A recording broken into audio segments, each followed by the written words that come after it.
You put that shit on your dating apps and on your Instagram. You are fucking done. Are you not spending enough time with quality male friends? Like your minds, you sound like you have a victim's mindset right now.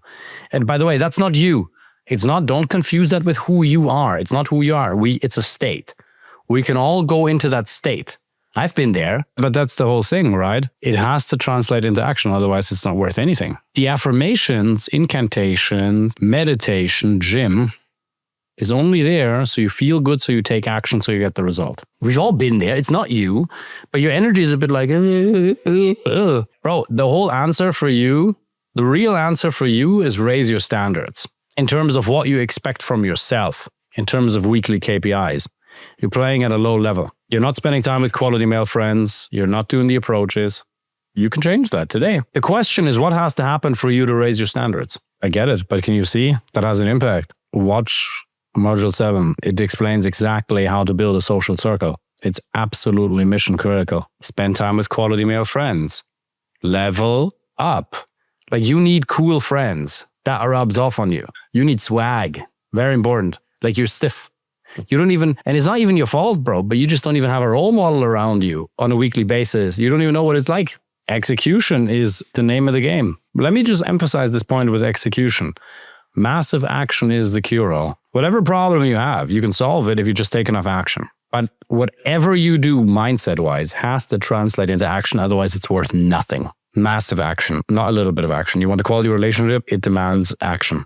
Action, action, action. Obviously, there's more sophisticated, detailed answers. There's a strategic element. But in one way of looking at it, you can just solve everything with massive action. I made 500 YouTube videos over 5 years. I've been making content for 11 years. The first 500 YouTube videos that I made sucked. I only got 5,000 followers on YouTube. That's not a lot. Okay, I started in 2014. That's really bad. I sucked for 5 years. 500 YouTube videos that went nowhere. And then eventually it went up. Turned out to be a different platform. It was other platforms than YouTube initially. But if I hadn't done those, I wouldn't have been able to blow up on the other platforms because I wouldn't have had the communication skills. 500 YouTube videos for 5 years with zero reward. That's massive action. Sorry, this girl is in a relationship right now or not? Well, then, yeah, obviously. Then you'll be like, so what happened to your engagement a year ago? Ha ha. Just like I would ask that in person. If it's a public picture or a public video, and I'm on a date with her, I'd be like, so, like, just out of curiosity, we don't have to go into this for too long, obviously, but what happened to your engagement last year? A normal girl would not have a picture of her engagement from a year ago on her Instagram anymore if she's not with that person or in love with that person or no, what? Makes no sense at all. 15, 20 minutes in, not just like, hey, by the way. No, like 10, 15, 20 minutes in. Just say things. Don't try to imply. This indirect shit is not going to get you guys anywhere. Just be like, what happened to your engagement a year ago? Like that with a smile. Curious. Just here, bro, here's the thing. You're too smart for your own good. That's true for all of you. All of you guys. Take 55 IQ points out. Speak much dumber than you actually are, and you will be more effective. That doesn't mean speak more.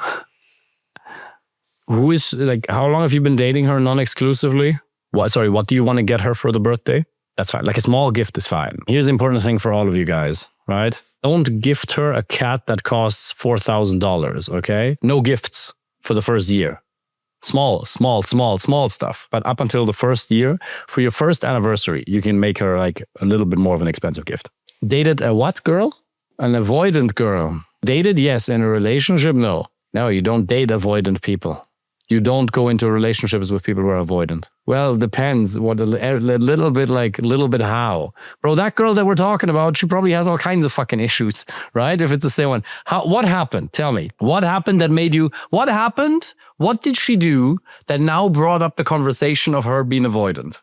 That's the more interesting thing. Sorry, did she put a knife to your throat or a gun to your balls? So a woman was saying words and then you felt forced to do something. And by the way, this is not even a gender thing.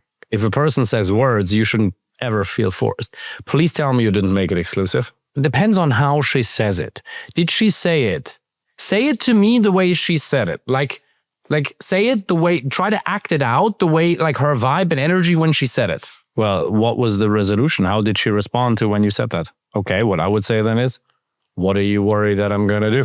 What are you worried is going to happen? Oh, that you're going to leave me. Okay, but we're not exclusive yet. Are you willing to play the game and risk being hurt? Or are you going to keep building walls around your heart? Because eventually you'll have to take a leap of faith. I will not lie to you, Sarah. I will not pretend that we're an exclusive. When we'll be exclusive, we'll be exclusive. Up until that point, I won't lie to you. I won't fake it. So, but when we are, we are. But just because we're exclusive also doesn't mean we're going to spend the rest of our lives together. There are further stages of evaluation, right? Dating, relationship, marriage, right? And eventually fucking death. But there's stages of evaluation. So I'm not going to pretend that we are something that we aren't, but when I'll commit, I'll commit. But up until that point, we're not. You have to decide whether you're cool with that or not. But right now, I'm not going to make it exclusive yet. No, bro, this girl won't be your wife. Not going to happen. Sorry. Like, there's so many, like, ask who we got. We got anybody who didn't listen to me earlier, who was on, right? So he's really happy right now. But he once didn't listen to me, got into a relationship for 7 months, wasted 7 months, and then came back. I was like, here we are back. And now he's happy with it was amazing, right? It wasn't right for him, and I told him that. He was just ignored me. I was like, fine, ignore it. Like, if I tell you somebody isn't right for you, there hasn't been one time where I've been proven wrong. Put it that way. It may happen, but there's too many glaring, obvious red flags. Because think about it this way. Think about right now, about the conversations we've had over the last couple of weeks. Think about what those conversations should have been. It should have been amazing, great, we're having sex, she loves me, this is awesome, great, amazing, awesome, peace. That's what should have happened. Instead, it was like, Garfield here, drama here, blah, blah, blah, exclusive here, my retarded sister, blah, blah, blah, She seems too weirdly insecure. I guarantee you she's deep. Everybody's insecure, but this girl is deeply insecure. Like, if I'm wrong, tell me, bro. But like, think about it this way. She's like demanding exclusivity so quickly. No, it's just not good. Yeah, this is a perfect example of making other people's problems your own. This is a perfect example of unnecessary suffering. Bro, you're such a cool dude, amazing energy, and now you're getting a chick that's negative, fucking depressive, stressed. You should get a happy girl. There's perfect girls in your country. Like, not perfect, but like nearly, right? Who are happy, who are this, who are that. And you're with a girl who's insecure, has fucking like big life problems. Why? You're not her therapist. It's not your job to fix that. Stop. No, don't try to play the good Samaritan. What's happening is, if we look at needs, she has a need. We all have a need for certainty. Her levels of certainty are very low right now. Stress very high. She's using you as a source of stability and certainty. But you're not her fucking husband of 7 years. If you were together for 7 years, fine. You're just the guy she's dating, so she's latching on to you. So guess what? If she gets kicked out of fucking university, she doesn't have to go back to Cancun. There's so much abundance. Ridiculous. You are sitting on a gold mine of abundance, and we're entertaining a girl who is insecure, probably not even like physically attractive at the max of what you can have. You can probably do better there. You can do better in all ways. Like no, what a fucking waste of potential it would be for you. No, sorry. My job is to hold you guys to a higher standard than you guys would yourselves. The right thing to do is to tell her, have a phone call with her and say, hey, I really respect you. Like this. I think you're an awesome person, but we're not compatible. This will never work. And I don't want you to waste your time because there's other guys out there who are right for you. It's just not me. Okay? If we can be friends, if you ever need anything from me, I'll be here as friends romantically. This ends today. Don't do this one last fuck. Trust me. Doing the right thing, even if it's fucking painful sometimes and you don't want to do it and you really want to fuck her. If you can do the right thing in those moments when temptation is high, you're 1 or 2 weeks away, a month maximum away from a cosmic universal reward.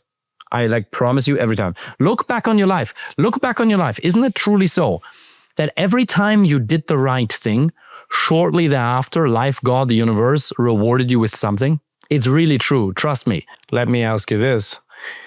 What if 99% of the dates were really good, but then all of a sudden you find out she has a cock? Exactly. It's called a deal breaker for a reason. You only need one. You like that one, Povilas?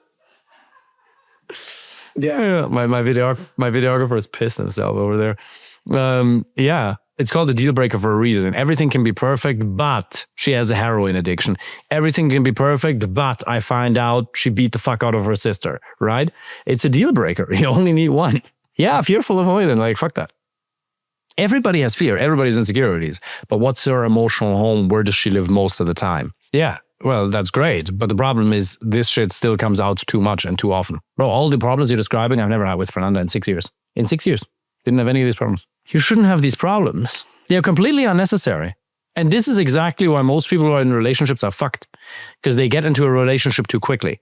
Exactly what's happening right now is what's supposed to happen. Not you tempt it and you don't do it. And then you delay it. Yeah, I know you're very welcome. Evaluate it more because you can level up. Level up. The leveling up game, you're not going to play forever. But there is a level of compatibility where you're physically attracted to somebody. She's just a beautiful, awesome person. I can't tell you how many conflicts with Fernanda I just don't have. With my ex-wife, I had conflicts all the fucking time, dude. That was just difficult. And so I'd rather have you not go through that because that was fucking painful, bro.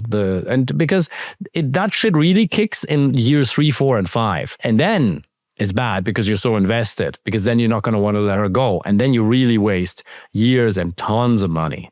Sorry, by the way, do you have a big piano behind you there? Wow. Holy shit. How expensive is that? That's 60 G's. That's crazy. Because I played piano for 1 year, right? I can play, but only a year, right? So I can play like half or of River Flows in You or something, right? Pretty good. But so how long have you been playing for? Yes, that is amazing, bro. So I'm looking at this right now. There needs to be a video of you. That's an underutilized asset, okay? We need videos of you playing. Here's the hack, okay? You take some of the most famous songs that all girls would know, and then you have a video of you looking in a suit, playing on that fucking piano, a song that everybody knows. We put that as a video on Hinge and Bumble and your Instagram. Ching, ching, motherfucker. Marketing genius, David Meessen. Well, if it's a real big fucking piano like that, yeah. If it's a little shitty keyboard that looks like your auntie gifted it to you on your 7th birthday, then not. Well, it needs to look nice. Yeah, if it looks like it's in your mom's basement, then not. No. Bro, can you just go to any random hotel and then just play there? There was a big piano. I have a video of me playing there, right? On the piano, half of River Flows in You. Or a quarter, right? A video of that. And it looks sick. If you don't have a great setup, go to some hotel where they let you play, you get somebody. Bro, sorry. This is for both of you, okay? I got it fucking solved for you. I just finished the dating game for you, for both of you, okay? You're done, right? You're done. Here's the thing. You know these videos where somebody "Yo soy the domine,